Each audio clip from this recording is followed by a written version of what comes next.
Getting results in your neighborhood now at 6 p.m. Now at 6, we are taking a live look at our Gift for Teaching School Supplies drive. Every dollar you donate can provide up to $20 worth of essential items for kids. Details on how to get involved are coming up. And after back-to-back victories at the Little League World Series, just one win stands between the Lake Mary All-Stars and a chance at the U.S. Championship title. News 6's Justin Warmoth has a live report from Williamsport in moments. First, though, we're taking a live look over Daytona Beach from our Daytona Toyota DeLand Kia camera, and it looks misty out there or something, but still, we had people out at the beach today, but a lot of rain in the area.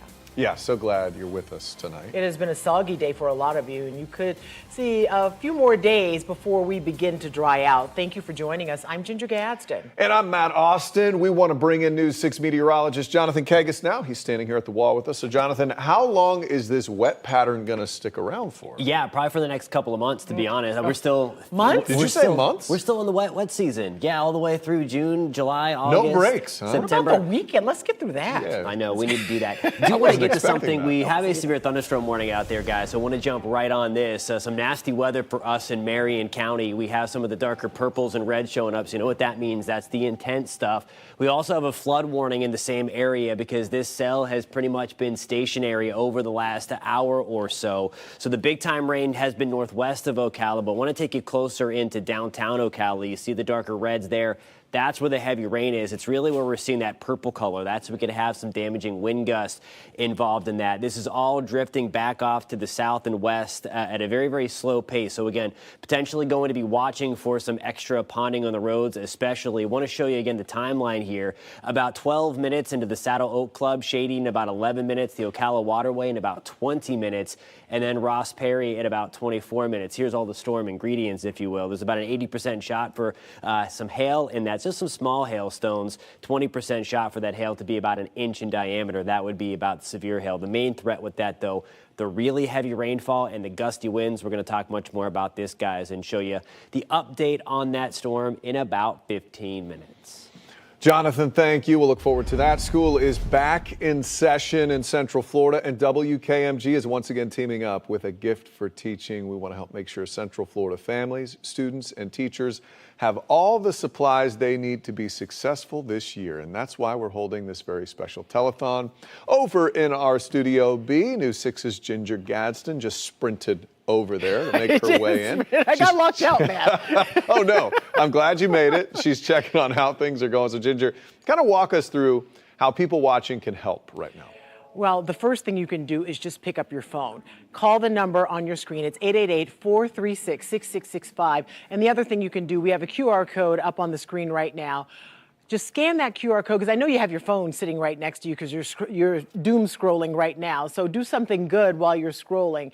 Just donate. If you don't want to talk to one of these lovely people, and I don't know why you wouldn't want to, then you can just donate that way as well. But we're joined now by Jane Thompson. She is the president of A Gift for Teaching. Jane, thank you so much for joining us. We love this event every single year. This is one of our favorite charities. Tell us a little bit about how it's going today and why today is so important. Ginger, thank you. This is one of the most important days of the year for A Gift for Teaching because it really helps us kick off the year on the right foot. So we're trying to raise $30,000 from your viewers and supporters in the community today. Yeah. And we have a match from some wonderful foundations.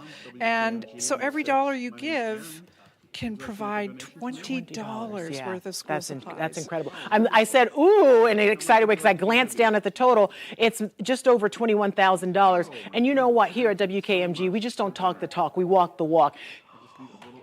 Assistance, please? Okay, thank you very much. So we would love to present this check of $2,000 to help with that total. We're trying to get $30,000. $30,000. Hey guys, if we went over, we wouldn't be mad.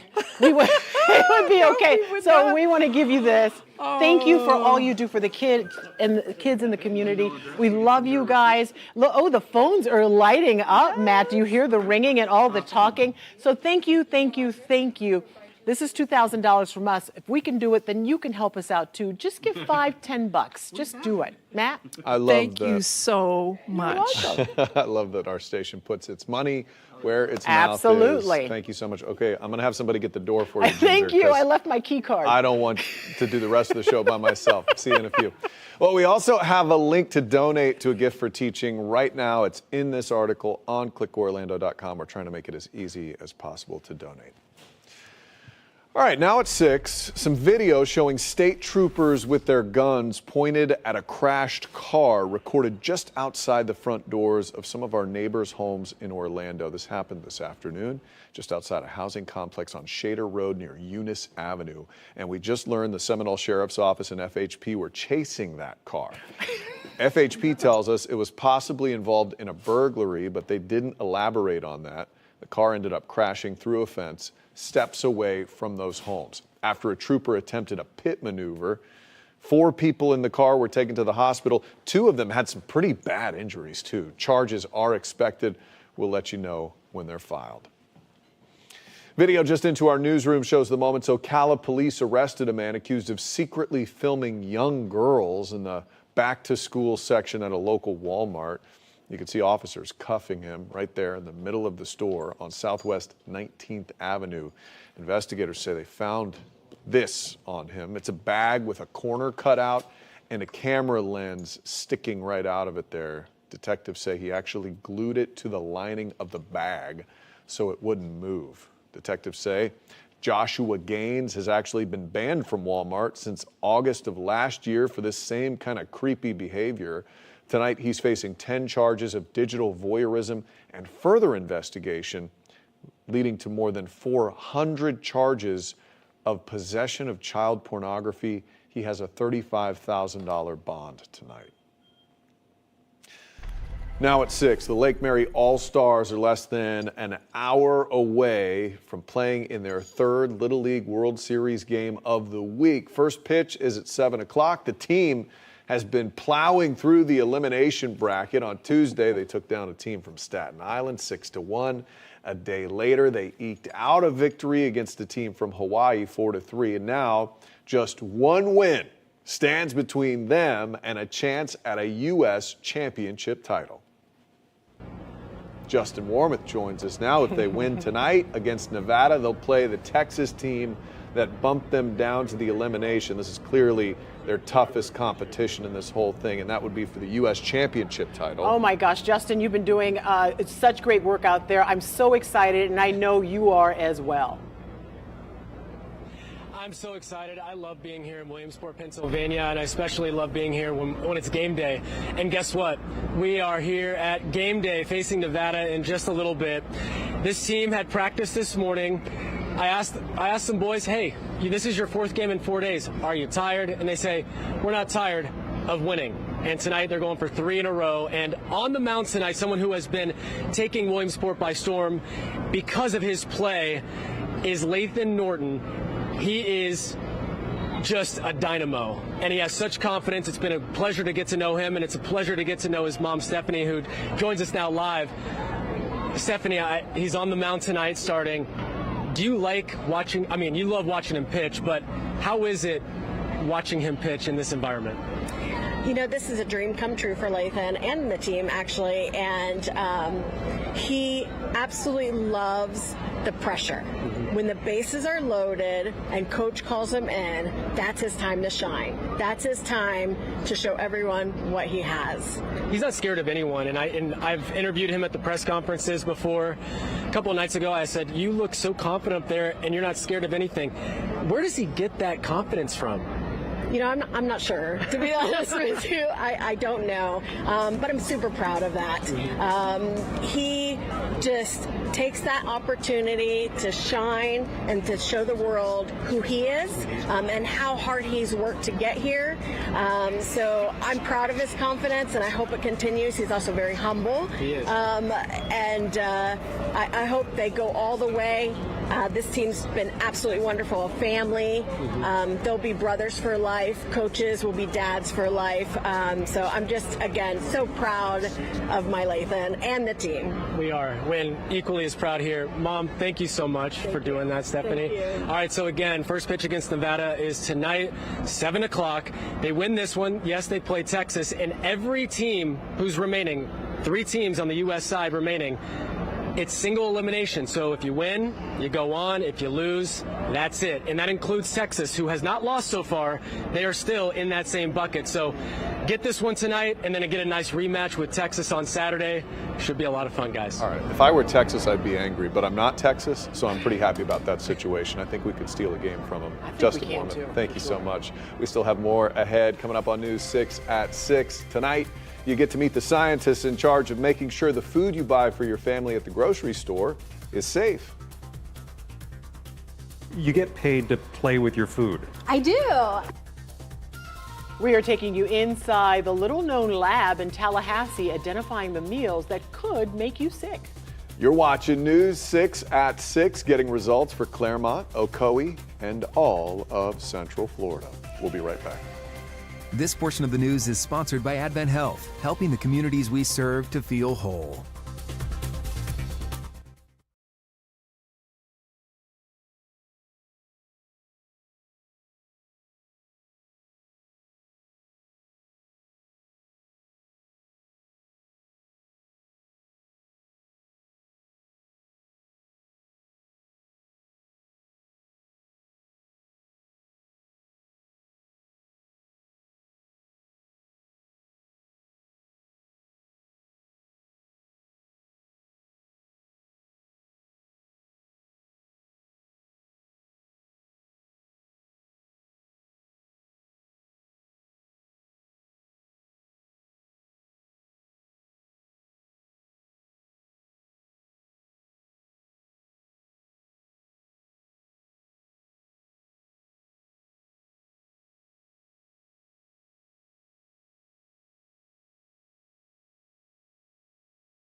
They're tricky.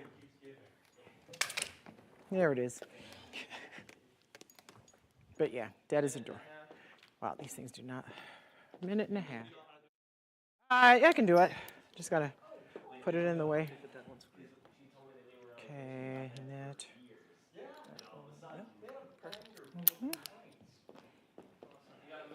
There's no way it's a coincidence. No way. Golly. It's not as good as a binder full of women. Oh, Mitt Romney. Good old Mitt Romney. I haven't heard a lot from him. I was going to say, binders full of women.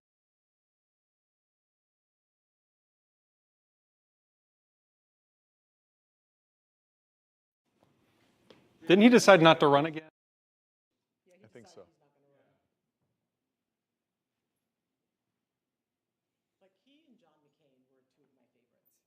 Like, they just made sense. Reasonable.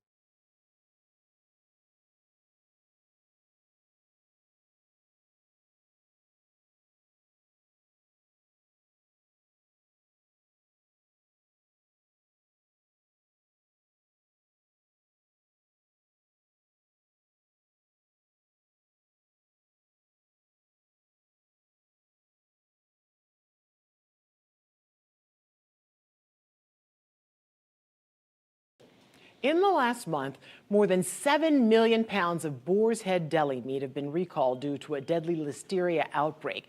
So how do you know if the food you get at your grocery store is actually safe?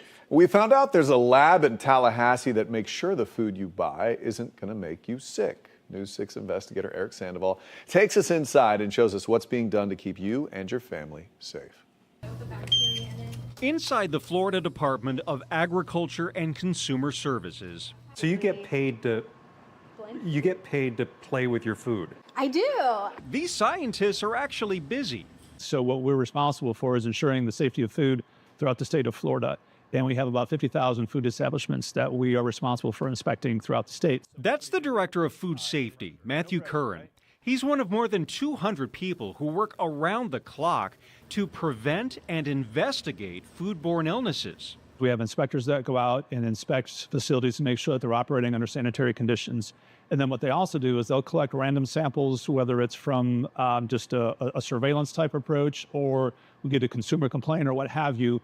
Those facilities include dairy farms, food manufacturers, and even your neighborhood grocery or convenience store. We've heard a lot about salad kits being contaminated with E. coli. Is that the kind of things that you guys are looking at? Absolutely. So if we do find a leafy green finished product that has some contamination, we then have to try to figure out where did that contamination come from. Did it come from some handling step in the store, upstream? Did it come from the field? And that's oftentimes a research project in and of itself. How often do they find this contamination? News 6 investigated, and we found out over the last 2 years, these researchers have looked at more than 24,000 samples.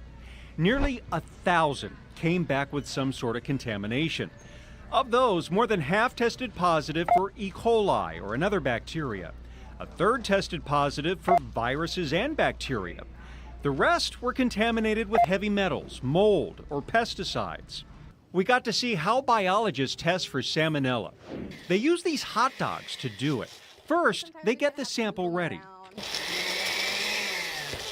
We put a whole package in here. Okay. That way we can essentially test the whole sample. And if there are any clusters of microbial bacteria stuff growing here, we will be able to catch it because it's all going to be blended together.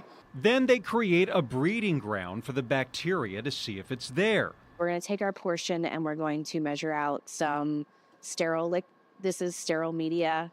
This we happen to make in-house. We make it in bulk quantities. We want to keep the sample as it was when it was collected. So as you were purchasing it on the shelf, this is what we want to test to make sure that, you know, that's what you're eating, that's what's safe. A stomacher. Yes, as agitates it. Digests it, basically. After that, they wait to see if the bacteria grows. So this is positive for salmonella. That is salmonella. And if a bacteria like salmonella is detected, the sample goes to these machines to extract, and then they read the DNA.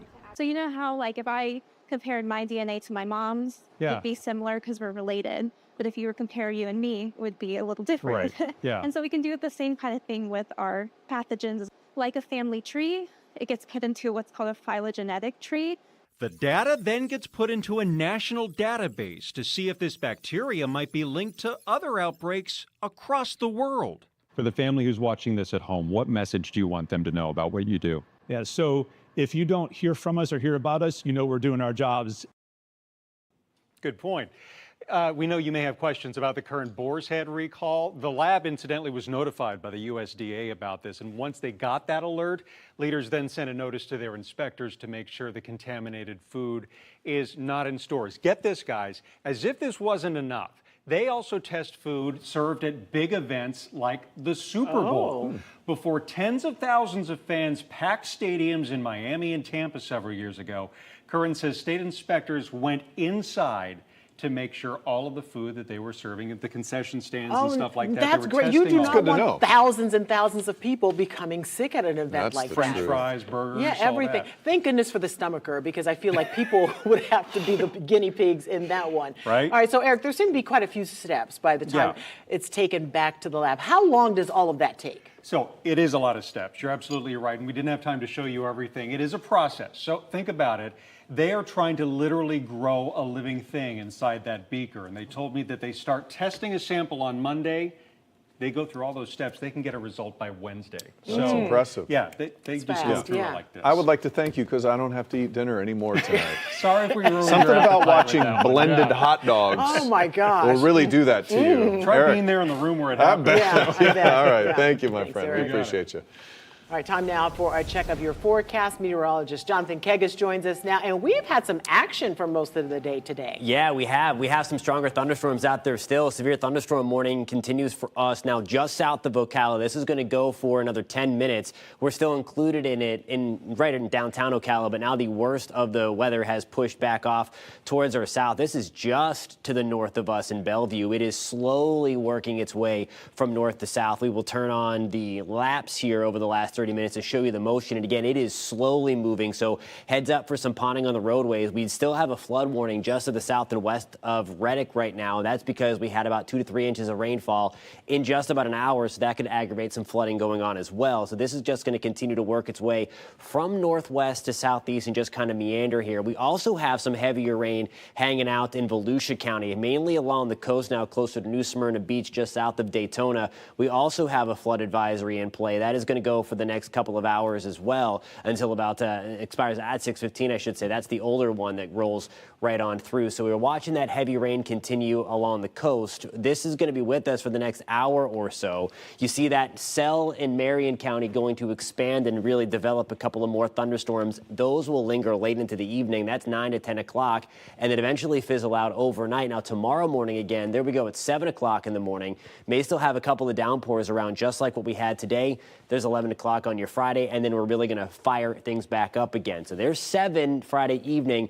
Most of everything is going to be congealing inland. That's some better news again as we get race weekend started in Daytona again, but still might be some thunderstorms around. I'm a little more optimistic again for the big race on Saturday. Again, Coke Zero Sugar 400 going to be around. I think early on still can be some storms hanging around. So if you're going to the Speedway just to hang out prior to the race, might want to keep the umbrella handy, but optimistic as we get closer to race time, those rain chances really wind down. We're 74 in DeLand, we're at 86 in Kissimmee, 80 in Claremont. Now here's a look at your pinpoint, accurate forecast. Sponsored by Strata Air Conditioning and Heating. AC emergency? You ought to call Strata. Tomorrow back to the upper 80s to around 90. We're still stuck in that same kind of pattern again, what keeps the clouds around early with those scattered downpours through the morning. Good news still on the tropical front, no new development expected over the next 7 days. No rain expected tonight in Williamsport either. A nice quiet evening, much better weather for the Little League World Series. Get some sunshine out there as well. Temperatures back to the lower 70s as they play, as they take on the field in about, 30 minutes or so? 70% shot for rain tomorrow, 60% chance for rain on Saturday, back to around 70% shot for storms on Sunday, guys. Yeah, about 40 minutes. Jonathan, thank you so much. Sports Director Jamie Say is here. I'm so excited for this weekend. Football is back, baby. I know, your nose plays Saturday, yes. right? Yeah, but there's some high school football games tonight.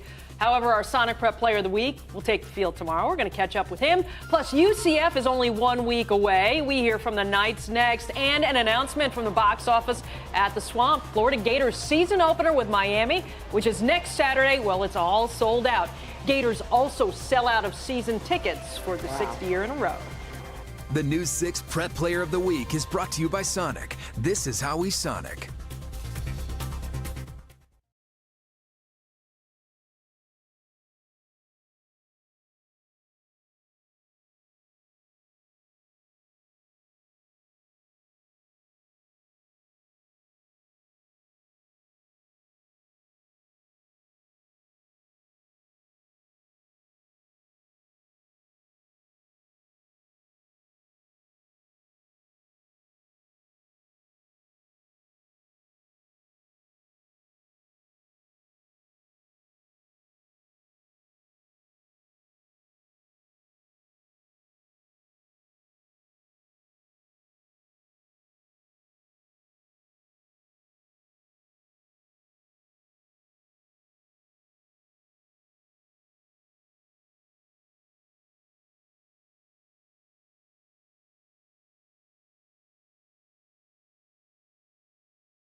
Okay, the Knowles are playing in Ireland.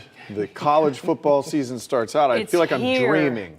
It's here. Finally, just a couple right? more days to wait.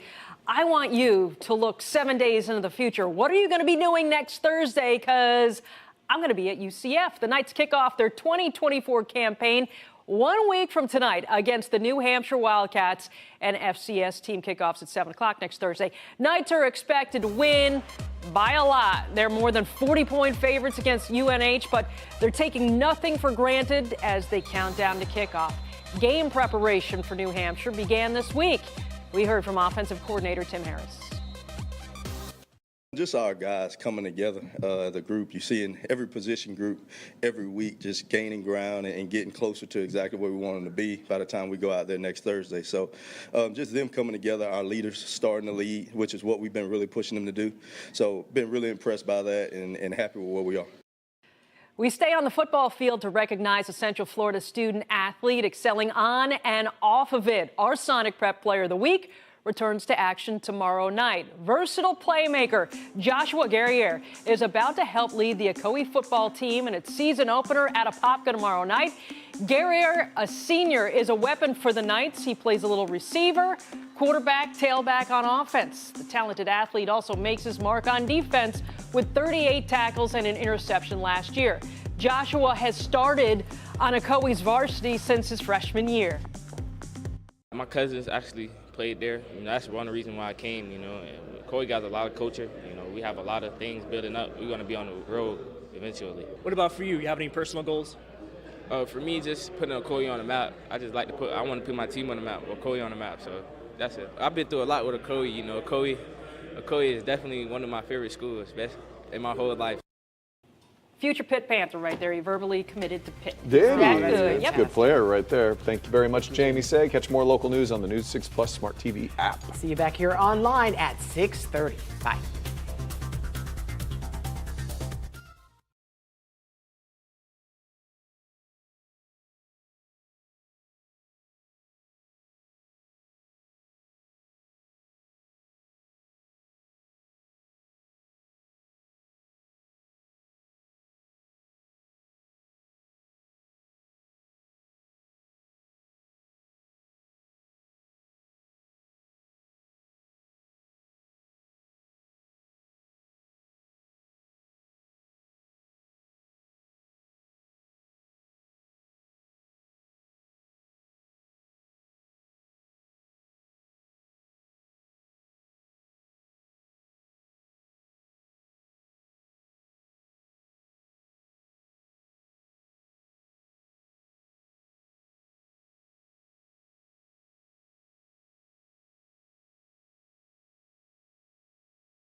Live from clickorlando.com, News 6 Plus, and WKMG. We're getting results in your neighborhood now at 6:30 p.m. Good evening. This is News 6 at 6:30, getting results. Thank you for joining us here live on News 6 Plus. I'm Ginger Gadsden. Glad to have you with us. I'm Matt Austin in for Justin. Tonight we want to begin with a check of your forecast. It has been a busy day for News 6's Jonathan Kegas. Jonathan, what's going on? Yeah, we are still pinpointing a couple of nasty thunderstorms out there. We're watching this cell just south of Ocala into southern Marion County, inching in on Bellevue. You saw that yellow polygon blink off your screen there just over the last minute. That warning has officially expired. That was a severe thunderstorm warning, but still some very heavy rain. The deep dark purple here. The radar beam for us in Marion County, it shoots very, very high up in the sky. So where that is looking aggressive in terms of the storm, it's likely that hail core, again, not reaching the ground, leads to hail. A part of that core has to travel much further away, and it's very warm outside. So we're probably not seeing severe hail right now. Nonetheless, gusty winds with us, some very heavy rain now moving into Orange Blossom Hills. We'll take it closer in again to Bellevue as that heavy rain is just about to start. And you just saw there that just popping up that extra polygon. Let me stop this playing here, and you see that orange, yellow polygon, if you will, that shape pop back up. Let me move the storm identification out of the way. That is a new severe thunderstorm warning now that will likely go for the next 30 minutes or so. We get the latest update on that for you when we talk again in about 15 minutes, guys. All right, Jonathan, thank you. Get pinpoint weather on the go, plus use live interactive radar with our free News 6 Pinpoint Weather app. Just search WKMG in your app store. Well, school is back in session in Central Florida, and WKMG is once again teaming up with a gift for teaching. We want to help make sure Central Florida families, students, and teachers have all the supplies they need to be successful this year. That's why we're holding a very special telethon over in our other studio, Studio B. News 6's Ginger Gadsden has made her way over there to check in on how they're doing. Ginger is going to walk us through how people watching can help out tonight. Yeah, the best thing they can do right now, Matt, is call the number that I'm going to tell you. It's 888-436-6665. And we also have a QR code you can screen, and that will take you right to the link where you can donate. And I tell you, you're going to feel so much better knowing that you're helping future leaders here in Central Florida with your donation. And today, every dollar you donate can be magically turned into $20 worth of school supplies for these kids. Now, I'm joined now by Jason Albu, chairman of Albu and Associates, to tell us why you're here today, because this is such a fantastic day. We love this organization, A Gift for Teaching, and we always love the people who partner with them. Well, we're very excited to be here. This is a wonderful event, and thank you for all you do for A Gift for Teaching. But we've been working with A Gift for Teaching for many years. We don't just come for the one night. We love working with them year in, year out. It's an organization that really is helping the future leaders of Central Florida, and that's what we find so exciting. Albu and Associates really believes in education and what it can do for our community, and I think A Gift for Teaching, by having this wonderful match, now that we're getting, for every dollar, you get $20 in school supplies. What an unbelievable thing for our kids and our community here in Central Florida. You know, everyone has a story, and you guys don't just get involved because you go, oh, that's a nice thing to do. Do you remember a teacher who was special to you? Oh, there was a lot of teachers that were amazing in my life. The ones, a humanities teacher at Lake Brantley High School that really changed the way that I studied. But one of the most special teachers of my life was my wife. My wife was a teacher for many years, and we used to give thousands of dollars, or at least $1,000 to $1,500 a year for her students, because they were a Title I school and they never had the resources to get what they needed. That is, I'm glad you said Title I. I'm a Title I kid, and I always tell people, because I'm from a family of 15 kids, and I didn't get to where I am alone. It took a lot of teachers. And I just want to say thank you. A retired teacher donated $100, and she donated it for me. So I am so thankful that people are watching and paying attention, and that you care enough about kids who are underserved and sometimes overlooked. They deserve all the best things too, and because of you and your generosity, you're making sure that that happens. We're trying to raise $30,000. We're at about $24,000 right now, and this $100, I'm going to call you. Thank you so much. That means so much to my heart. Thank you for the blessing. Matt? Dollars means about $100,000 Yeah. worth to Ginger Gadsden. I know that. All right. Thank you, Ginger. I'll see you in a second. We also have a link to donate to A Gift for Teaching right now in this article on clickorlando.com. The primary election is behind us, but we haven't stopped analyzing the results, and there's still a race that hasn't been decided yet, Kissimmee's race for mayor.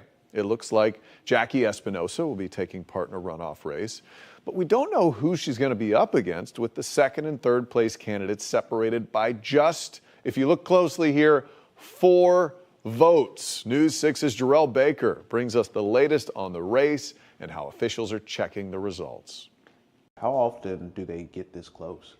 I think we had one, in the city of Kissimmee that was within that 0.5%, but it wasn't this close. We know there's going to be a runoff for the mayor's seat in Kissimmee, but we don't know who's going to make it to the last dance. 4 people, if they had not gone to the polls, but this might have been a different, situation. Osceola County Supervisor of Elections, Mary Jane Arrington, says neither candidate won 50% of the votes, triggering a runoff. Jackie Espinosa led with 1,444 votes, securing her spot in the runoff, but a 4-vote difference between John Cortez and Olga Carnino placed them in limbo. The 4 votes fall within a 0.5% margin, which allows a recount according to Florida law. Tomorrow, first thing we're going to do is the canvassing board will meet at 9 to go through the provisional ballots that we have and cure affidavits for mail ballots where people either forgot to sign their ballot or their signature didn't match. They have the opportunity to cure that. Arrington says there are 3 provisional ballots and 17 uncured ballots. Starting at 10 o'clock, we will do a machine recount. And at the end of that machine recount, if there are enough what we call overvotes or undervotes to make a difference, then we will manually go through the overvotes and undervotes to determine if there are votes in there that were not counted. What if everything does stay the same? What happens? Then it stays the same, and then the winner will be the person who is in second place right now. I heard from the candidates late Thursday afternoon. I am knowing the numbers, and I am expecting to have more votes, and it's exciting. I feel more confident now that they're going to do the right thing. They're going to count it, and the machines are going to check it out. And if they have to do it, they'll do a hand count. Arrington says election staff are preparing for a recount. She says anybody from the community is welcome to attend tomorrow. In Kissimmee, Jarrell Baker, Getting Results, News 6. All right, the Lake Mary All-Stars are less than an hour away now from playing their 3rd Little League World Series game of the week. First pitch is at 7 o'clock. The team is plowing through the elimination bracket. On Tuesday, they took down a team from Staten Island 6-1. And a day later, they eked out a victory against the team from Hawaii 4-3. Now, just one win stands between them and a chance at the U.S. Championship title. And if they win tonight against Nevada, they'll play the Texas team that bumped them down to the elimination bracket for the U.S. Championship title. All right, let's get you out now to News 6's Justin Warman. Oh, it's a grown-up. He's live in Williamsport, and he is keeping the tradition alive tonight, my friend. Hello. I mean, I have to, Ginger, right? I mean, if I don't, that's a problem. That means I don't care, and I do care. And guess what? I have a really special guest with me, and joining me on the hill to do this for Lake Mary is a 1984 player from Altamont Springs Little League who won the U.S. Championship game. 40 years later, he's back here just by happenstance, how it all worked out. Lake Mary is here. This is Danny Albert. First off, why did you agree to this? I'm only doing this for Lake Mary Mojo. Go Lake Mary. How does it feel to be back in Williamsport 40 years later? It's incredible. I look down on the stadium, and it's an incredible sight. And what an amazing place. What an amazing place to be. It's a special place. I was talking to you earlier. You said it does not feel like it's been 40 years. It's more like it was yesterday. What is this place? If you could describe it to somebody, how would you describe Williamsport, Pennsylvania for this 2-week stretch? It is, you could compare it to Disney World. It is magic. It really is. It is completely magic. There's no doubt about it. Kids here from all over the world playing America's pastime, and it's incredible. And now we have a vested interest, a rooting interest for Central Florida with Lake Mary. You've been watching them play. What's impressed you so much about this team? They got a lot of guts. Got a lot of guts, and pulling for them tonight. Big game. And it starts right now, right? Are you ready? We've been sitting up here for a couple. All right, boys. Yeah, I got some fans too. And shout out to Liam. Shout out to Liam, who's been blocking the sun because it's. I was wondering what he was doing there. Both Daniel and me. Yeah, he's been helping us. All right, let's go. Hold on, let me put this in a safe place. I get nervous. All right, 3, Please don't break. 2, 1. Oh, Danny moving? wow. It's a snail race. There it is. Listen, always getting some momentum. Yes. All right. He's Everybody's shredding good. Everybody's okay. Justin, nice work. All right. I made it halfway. How was it? I wish I made it all the way down the hill. It's okay. You did. When we were talking, it's like when you play here. Daniel, show the field for us. When you play here and you are looking at this hill the entire game, all you want to do as a kid is go test out and see what the fun's all about. That's what you did. You did this 40 years ago, and then 40 years later, you're back. I mean, things have changed a little bit. Obviously, we're a little older. But what do you remember about that first time going down this hill? I just remember that I had to do it. Yeah. I was in Canada, was playing Korea in the afternoon. I don't think Coach knew that I was out here, but I had to go down the hill. Yeah. Well, I'll tell you what. Thank you for doing that. I begged him because we interviewed him right after the 6 o'clock live shot, and they said, "Hey," and I go, "We need to interview you." And then I was talking to his wife. His wife really is kind of who pushed him a little bit to come up here. It always because is. They were going to go to their seats in the shade. But tonight is a big night. If you could talk to the team right now, last thing for you, if you could talk to Lake Mary right now ahead of this big game, what would you tell them? Go for it. Just go for it. Go for it. Leave it all on the field. All of it. Yep. You got one shot. That's right. There's no do-overs. Love that. Love that. Daniel Albert, member of the 84 Altamont Springs Little League team who won the U.S. championship. Yeah. 40 years later, he is back. And by fate, a team couple of exits up from I-4 is playing in the Little League World Series. Isn't that awesome? That is a great story. Thanks to him for giving you a real challenge down that hill tonight. But I love that 40 years later that the memories are still just as strong for him. It just shows you that these kids are going to have, this is going to be a lifetime of memories for them. It's interesting to see all the kids back behind them, loving that experience right now and thinking that 40 years later they're going to remember it just like he does. Yeah, but I love seeing the kids with the cardboard. You know, it's like, oh, when I was younger, I used to play with sticks. Right. You know, it's like now they all have iPads. It's nice to see them out there touching grass. It's really Love nice. it. All right. Great job, Justin. Thank you. Well, state leaders envisioning a new future for our state parks. That future could include pickleball courts, golf, and hotels. But the plan is getting some backlash. We've been arguing about this in the newsroom today. We'll tell you why. That's next. And a haunted road in the Sunshine State. What you need to know about a popular tourist site called Spook Hill. You're watching News 6 at 6:30.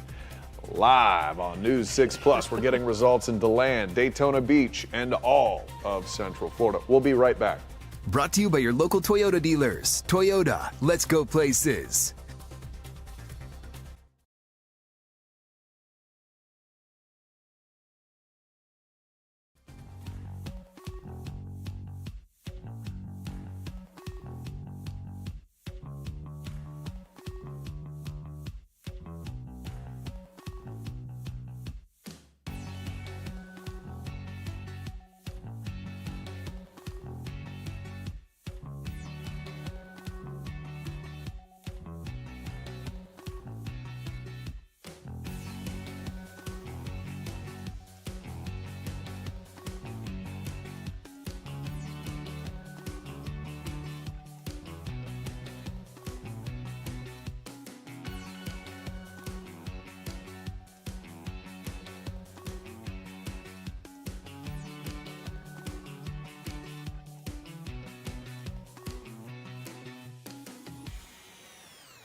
Thursday evening traffic alert. You'll see some construction out here. It's not going to be too bad, especially with some of that weather moving through I-4 Seminole County. Just make sure you're cautious out there, please. And then, of course, 417 down on like our midsection, Lake Nona area. But again, with a lot of this weather moving in today, I don't think we're going to see this happen overnight, but it is scheduled, and I need you to be careful. I'm Trooper Steve with your News 6 traffic alert. Drive carefully, and I'll catch you in the morning. Let's take a live look over beautiful Daytona Beach from our Daytona, Toyota, DeLand, Kia camera. All my words are starting to mix together on this Thursday. It's fine. Daytona, Toyota. It's been a week. It's been a week. You know, it's a great place. But look, right now you can see it's actually looking better than it has in the past. We got Jonathan Kegas joining us now. We had some of that gray stuff, that mist out there. Yeah, it was a little funky for a while It today. was. Still watching some nasty weather, especially in Marion County, just south of Ocala into the Denellen area. Severe thunderstorm warning continuing until 7:30 this evening. You see that yellow polygon on your screen in Marion County. Again, this is now drifting south of us in Ocala. We're still officially in the warning in Marion County, but nonetheless, the worst of this storm is just south of Marion County. Let me zoom back out. We're going to take you into Marion. This is going to be right around the Bellevue area now.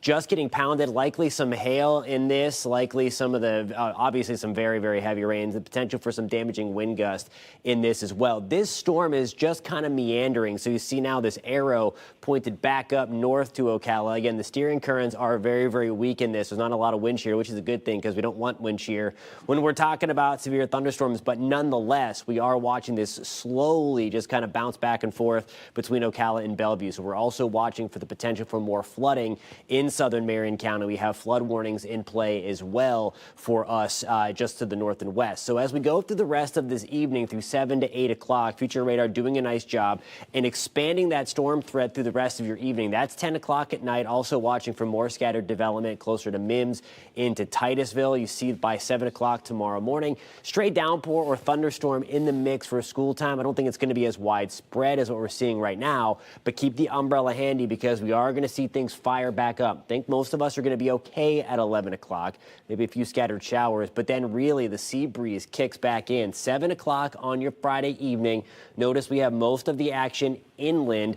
Big race weekend again Friday night, and then again on Saturday night for the Coke Zero 400 at the Daytona International Speedway. Cautiously optimistic about both races, but I think Friday is going to be a little more dicey. There we go to start your weekend. Saturday morning, likely a light show when you wake up to meteorologist Michelle Morgan tracking that on Saturday morning. For the Coke Zero Sugar 400, rain chances at about 70% leading up to the race, but then as we get towards 7 o'clock, we're back to about 20%. Now here's a look at your pinpoint, accurate forecast. Your forecast is sponsored by Florida Lottery. Tomorrow, we're back to the upper 80s to right around 90 degrees. We're at 91 in Orlando, 89 in Kissimmee tomorrow. Now, here's a look at your pinpoint accurate 7-day forecast. Rain chances at about 70% right on through your weekend, guys. All right, Jonathan, thank you. State officials are trying to draw more people to state parks by adding new campsites and what they call outdoor recreation opportunities. Those include some pretty popular activities, notably pickleball courts, traditional golf, and disc golf courses. Disc golf is similar to regular golf, except you throw a Frisbee into a chain net. Have you done that? I haven't, but I've seen it Oh, done. it's so much fun. My family loves it.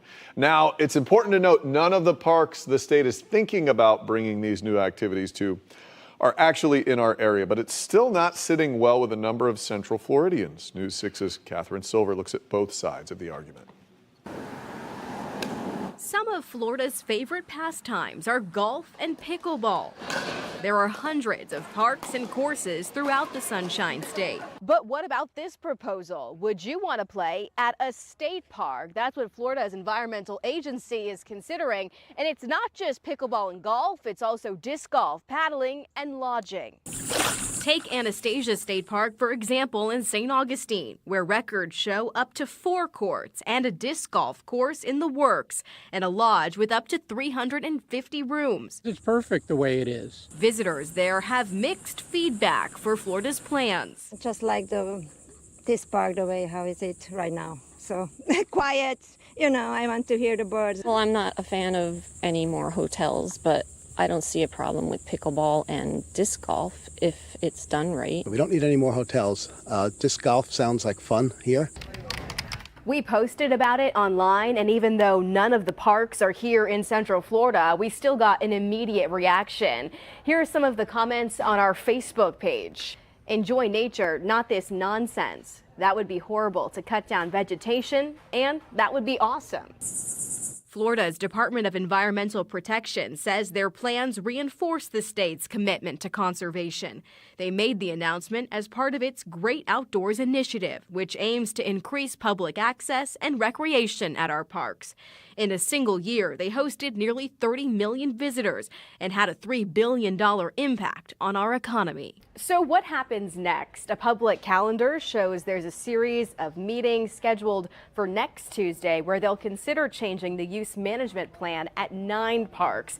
You can see the details for yourself on clickorlando.com. I'm Catherine Silver, Getting Results, News 6.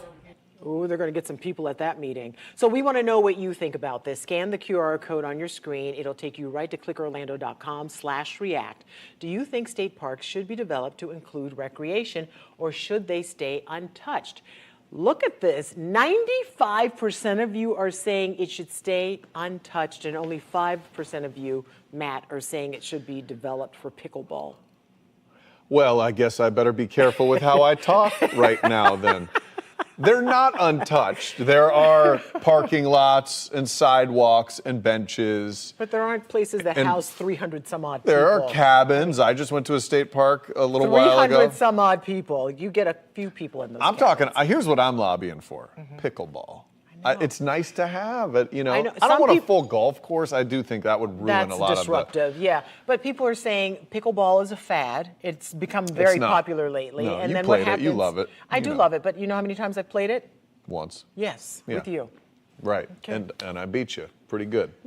We also have a full list of places, all the places you can play pickleball right now in this article on clickorlando.com. We also have a whole section of our website dedicated to America's fastest growing sport, Ginger. Today. Don't be a hater, including updates on all the new facilities being built. That's what they used to say about football. You know what's It's not going to be just at the a Olympics fad. next year? Breakdancing. That was a fad, I agree. that was ruined by Australia. We know all about Halloween Horror Nights and Mickey's Not So Scary Halloween. Yeah, but now we're learning about a lesser-known spooky attraction. We're talking about Spook Hill. Learn more when News 6 at 6:30 continues. Stay with us. We're back in 2. Coming up in the morning, doctors sounding the alarm about rising cases of one respiratory illness. What's believed to be behind a spike of whooping cough, and the one big thing they say people aren't doing to protect themselves. And your pinpoint weather and traffic every 10 minutes. We'll see you for News 6 morning starting at 5 a.m.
All right, let's take a look at what's trending right now on Central Florida's #1 news website. I'm talking about ClickOrlando.com. You know what it is. The debate between the cruise and space industry still interesting to a lot of you out there. We told you yesterday how Port Canaveral leaders changed course on adding a new cruise terminal where there's a cargo berth. Well, after the state threatened to withhold current and future infrastructure funding, the governor told News 6's James Barbero today the state is happy with the port's decision. Here are some of the other top stories online right now. U.S. News & World Report just came out with their list of best places to visit in Florida 2024. 2 spots cracked the top 20 in Central Florida. Orlando came in at number 9. Really? 9 in Florida? Yeah. And Cocoa Beach was ranked 20. Wow, I think they're drinking the haterade at U.S. News & World Report. There's a stretch of road in Lake Wales that's actually described as a tourist site. It's called Spook Hill, and it's a site where city officials say gravity appears to work in one place very strangely. Yeah, right? it's kind of reverse gravity, Yes. if you will. ClickOrlando.com and News 6 digital producer Anthony Talcott went out to road test it for himself. So, Anthony, what's the deal with this story? Is there or is there not gravity? Oh, well, to start, this is actually a really old tourist attraction called Yeah. Spook Hill, like you said, and it can be found along 5th Street in Lake Wales, just a short drive down from Orlando. Now, the city likes to tout it as a gravity hill, which basically just means a place where gravity appears to work in reverse, like Ginger was saying. Now, here's how it works. If you park your car along the road at the white line and place it in neutral, your car is supposed to start to go backward, but you'll feel as though you're being pulled uphill. It's been a well-known spot for decades now, with state records about the site dating way back to the 1950s. Now, some legends claim a giant alligator was killed by Native Americans a long time ago, and its ghost led to a weird flux in gravity. Now, others have said it's a resting site of a retired pirate, and his captain hauls cars away to keep them off his grave. So a bunch of strange stuff out there. But the truth, a lot less colorful, a lot less interesting. You see, the whole thing is just an optical illusion. The horizon line and the perspective of the road when you're driving straight on apparently makes it difficult to judge the hill's slope. You can see right there in the video. And it makes it appear as though you're going uphill when you're really just sliding down. But as soon as you see it from the side, the illusion starts to fall apart. Now, if you want to go check it out for yourself, the good news is that it's available to the public right next to Spook Hill Elementary School, so you can go out and have some fun. Just be sure you're not blocking any traffic. And as always, you can always find all of our top stories on the homepage of ClickOrlando.com. So, Ginger, Matthew, what do you guys feel about trying it out sometime? Matthew. So formal. I like this, Anthony. I went to Bok Tower once, and then my husband and I, we came across this because they're both in Lake Wales, right? And I guess we didn't do the gravity thing right. It didn't because work? We put the car in neutral and nothing happened. Like it didn't. Did you do it, Anthony? You know, I did it myself, and I didn't really feel a lot of the effects, but I found out the horizon line has a lot to do with it, and because of all the development and stuff over the years, it's kind of disappeared. What? Yeah, so it doesn't play quite as much of a trick on you anymore. It sounds like, and I think it's in Ripley's Believe It or Not, they have a pool table where you roll the ball and it kind of, have you seen this little, it goes the opposite way you would expect. It's like you're speaking another language. Yeah, I don't know. I don't understand any of it. Matthew doesn't know what he's talking about. I feel like my mom's talking to me. Thank you, Tony. Sir Anthony, thank you very much. Thank you for watching News 6 at 6:30. Stream News 6 online anytime on our News 6 Plus Smart TV app. Remember, we break news at ClickOrlando.com. If you want to watch those little leaguers, it starts in just 30 seconds.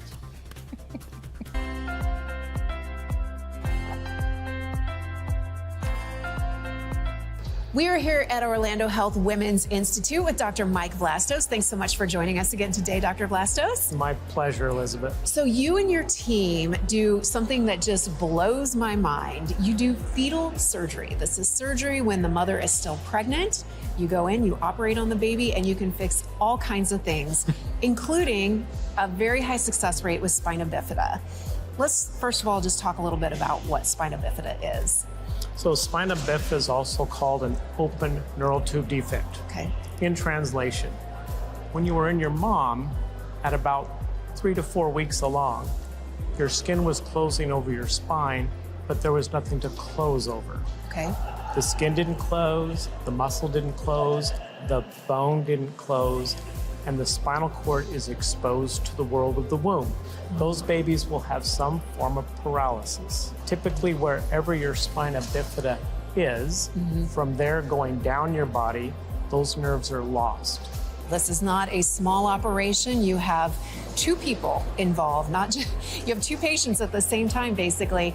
And your colleague, Dr. El-Baba, who you've worked with for several years, you work together. Well, Dr. El-Baba and I have been very fortunate to know each other for about 12 years now. So when it comes to helping babes in the womb, it's truly an orchestration, Elizabeth. So the mom is open just like a cesarean section. We use special instruments to open the uterus so it's not bleeding. Okay. The baby spina bifida is then brought into the opening of the uterus, and now Dr. El-Baba and his team do the repair of the spina bifida. This is truly a great partnership between different specialties.